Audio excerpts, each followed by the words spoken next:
The Cuban Missile Crisis in 1962. The Cuban Missile Crisis of 1962 was a major Cold War confrontation between the United States and the Soviet Union. It was a 13-day political and military standoff between the two superpowers that brought the world closer to nuclear war than ever before. The crisis was sparked by the discovery of Soviet nuclear missiles in Cuba, just 90 miles from the United States. The origins of the crisis can be traced back to the early 1960s, when the Soviet Union began to feel increasingly threatened by the presence of American nuclear missiles in Turkey, which bordered the Soviet Union. In an effort to counter this threat, Soviet Premier Nikita Khrushchev decided to place nuclear missiles in Cuba. The crisis began on October 14, 1962, when a U-2 spy plane, flying over Cuba, discovered Soviet missile sites under construction. President John F. Kennedy was informed of the discovery and immediately convened a meeting of his top advisers to discuss a response.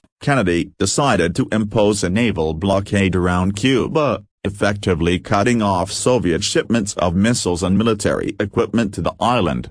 The United States then issued a public ultimatum to the Soviet Union, demanding that they remove the missiles and dismantle the missile sites, and that they pledged not to invade Cuba. The Soviet Union responded by denying the existence of the missiles and refusing to dismantle the missile sites. As the crisis unfolded, tensions between the United States and the Soviet Union reached a fever pitch. The United States military was placed on high alert, and preparations were made for a possible invasion of Cuba. The Soviet Union, meanwhile, mobilized its own forces and threatened to respond with force if the United States attempted to invade. The crisis reached a climax on October 24, when a Soviet submarine was discovered by the U.S. Navy and was surrounded by American ships. The submarine was carrying nuclear torpedoes, and the crew was ordered to prepare to use them if necessary. This incident brought the world closer to nuclear war than ever before,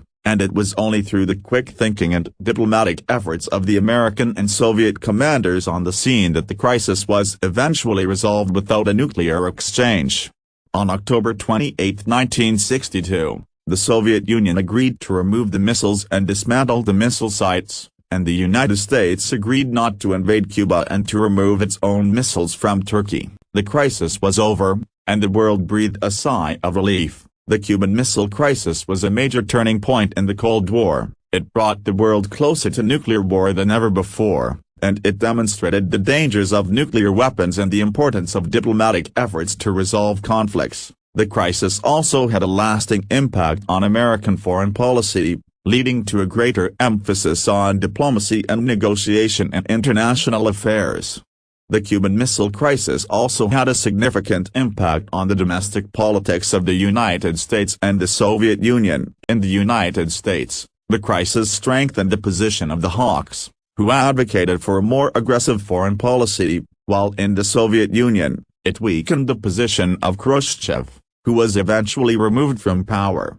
In conclusion, the Cuban Missile Crisis of 1962 was a major Cold War confrontation between the United States and the Soviet Union. It was a 13-day political and military standoff that brought the world closer to nuclear war than ever before. The crisis was sparked by the discovery of Soviet nuclear missiles in Cuba, just 90 miles from the United States. It was resolved through diplomatic efforts and negotiation, and it had a lasting impact on American foreign policy and the domestic politics of the United States and the Soviet Union. The Cuban Missile Crisis serves as a reminder of the dangers of nuclear weapons and the importance of diplomatic efforts to resolve conflicts.